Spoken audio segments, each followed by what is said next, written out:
You are appreciating knowing what you are wanting.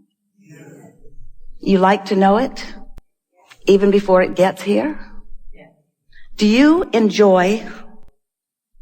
Now, this is an important question, and your answer matters a great deal. So don't just blurt it out. Think about it.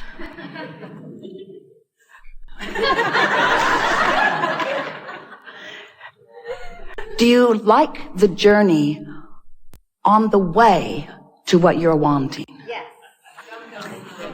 Even though the whole time you're on your way, you're not there.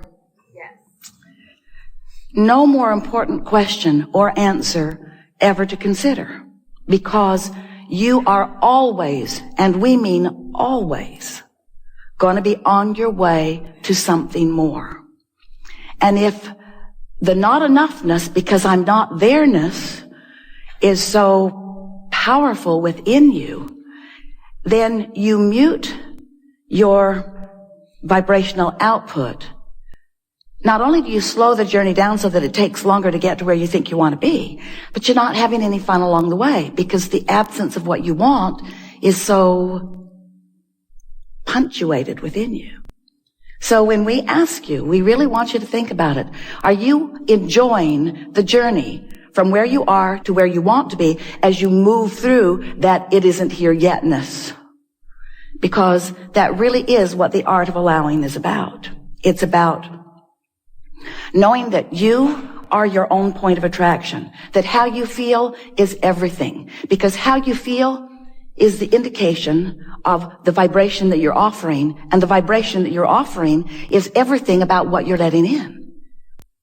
Most of our physical friends don't realize that when you ask, it really is given, that in the simple realization that you want something, that doorways open, pathways light up, all kinds of non-physical help comes into being, all kinds of circumstances and events and rendezvous, vibrational rendezvous take place in the moment that you come into contemplative awareness of something that you want.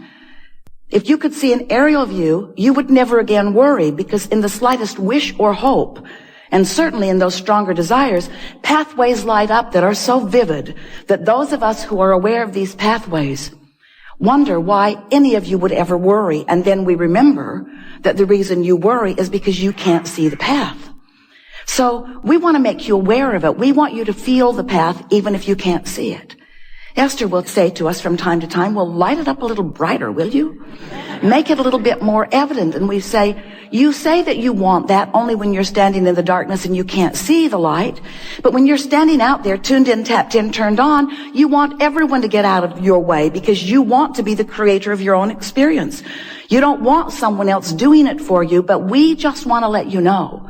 No one else is doing it for you, but you have infinite intelligence helping you along the way. And if you could just be a little less aware of what's not going right now the way you think you want it to be, and a little more aware of what is going the way you want it to be, so that you're tuning yourself to the highest frequency of your highest good, then those pathways would be more evident to you. And we want to stop for emphasis and punctuation. That is what the best of life is about. When you want something and you believe it and you're on your way to it and you're joyfully romping down the path on your way to it. When you go on vacation or you get on a journey, you get out on the road going someplace, you're not there when you first start, but you don't freak out because you're not there. You expect there to be some journey along the way. But we have to say, friends, we love you very much. You know what's coming after that phrase? We love you very much, but you do complain on your journeys. You do. You complain on your journeys, and we take that as a good thing, not as a bad thing. We mean it as a compliment in this sense. At very deep levels, sometimes so deep, at very deep levels, you know things are supposed to work out for you. You do. And when they're not, there is a sort of freaking out that is natural. We understand that. But we want you to know a whole lot is working out before there is a manifestation that you can show to others. And if you can be a little less hung up on the manifestation that you want to show to others and more tuned to the feeling of adventure, to the feeling of joy, don't you just love it when you want something in general terms And you don't exactly know how it will play out. Oh, you've got some ideas about how you would like it to play out.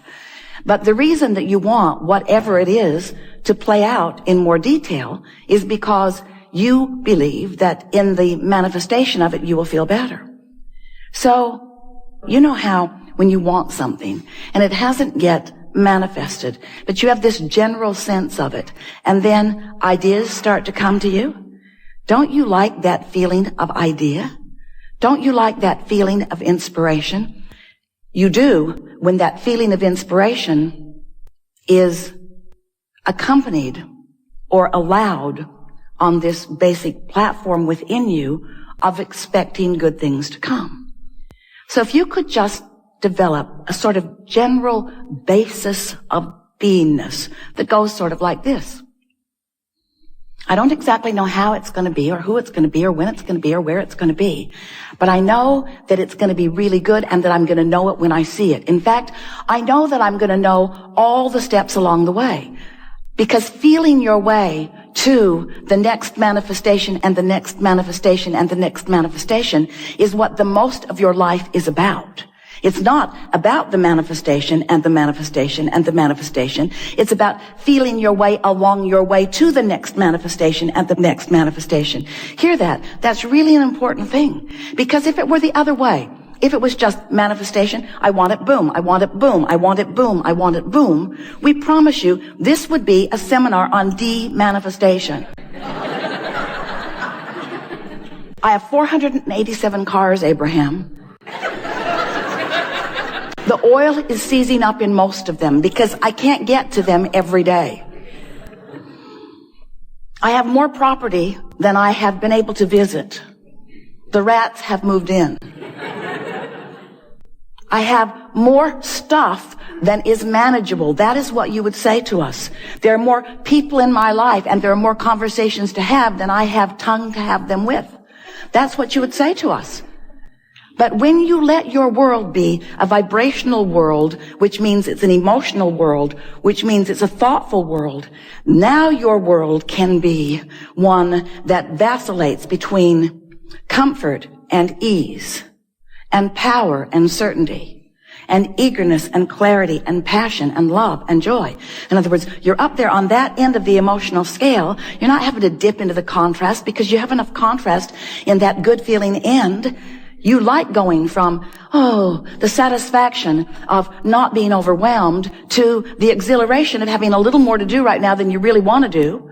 In other words, that's really a nice blend of emotions, and you have the ability to control yourself in that way.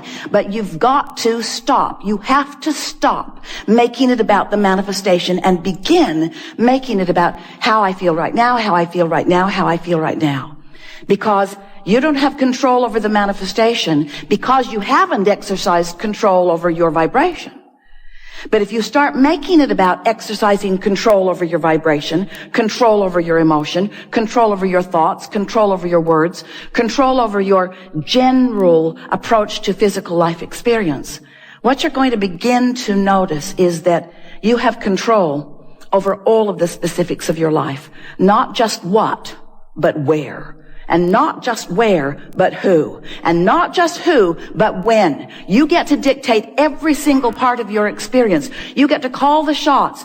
You are the only one that ever calls it in, and you're the only one who ever holds it out and keeps it from coming. So do you have any idea? We do. And we're not mocking you. Well, a little.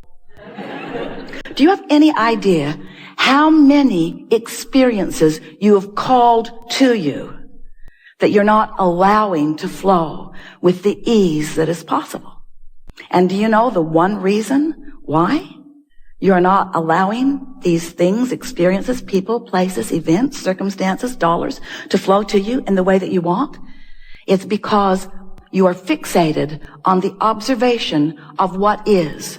And you are letting the absence of what you want in your what isness dominate your vibration, set up a vibrational field that holds it apart. So you've got this pull, push, pull, push, pull, push thing going on. I want it, but I want it now, and I want it yesterday, and I want it so much, and the not having of it has me upset. That's basically what your vibration, most of you, we love you so much, But we thought you might like to start this new year off knowing how to create your own reality. Because nobody else is creating your own reality, you see. That's why it's called your own reality.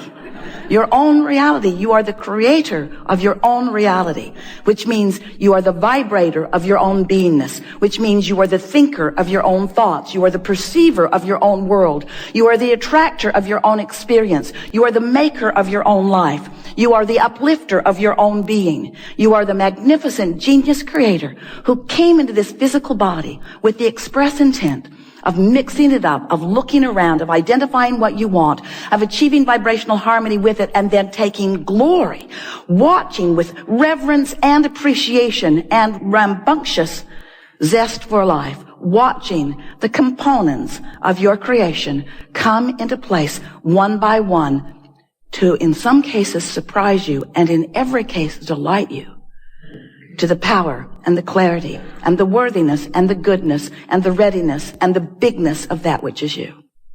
We love visiting with you. We like so much a group like you gathering together, people all around the world. We're pleased that you're there too. Listening to our rampage of appreciation of the life that you are living. Your life that you are living. But you can't live your life without those like us benefiting from your exposure to your life. Because when you look around and you have experiences and you revel with delight in some of them and you shudder in discomfort at others, in every case, whether you are cringing or applauding, you are focusing energy that is creating worlds. And as you do that, we're all in on it. We get to participate with you. That thrill that you have is our thrill that you are interpreting. But when you feel bad, that's you interpreting the absence of us. Absence isn't the right word because we don't go away. It is your pinching yourself off from the vibration of your source. That is really what negative emotion is. So have you been listening to us for a while? You know about vibration? Pretty much. You understand that law of attraction is the engine that manages all of this, and that it is tuned to vibrational frequencies? Do you understand that everything has a vibrational frequency? Do you understand that your manifestations that will soon manifest have vibrational frequencies? And that if before it manifests, you achieve vibrational harmony with the frequency of it, then it comes to you faster. Do you understand that abundance has a vibrational frequency? Yeah?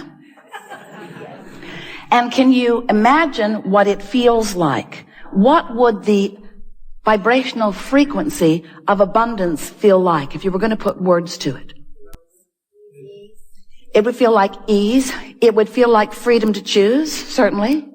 It would feel like eagerness. It would feel like clarity.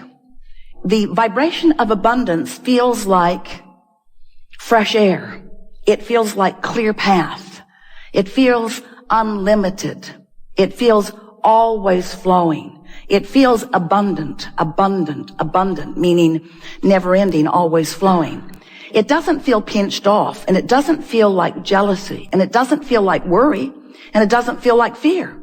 It feels like fun. It feels like sureness. It feels like certainty. So let's say that you're standing in a what-isness of less abundance than you want.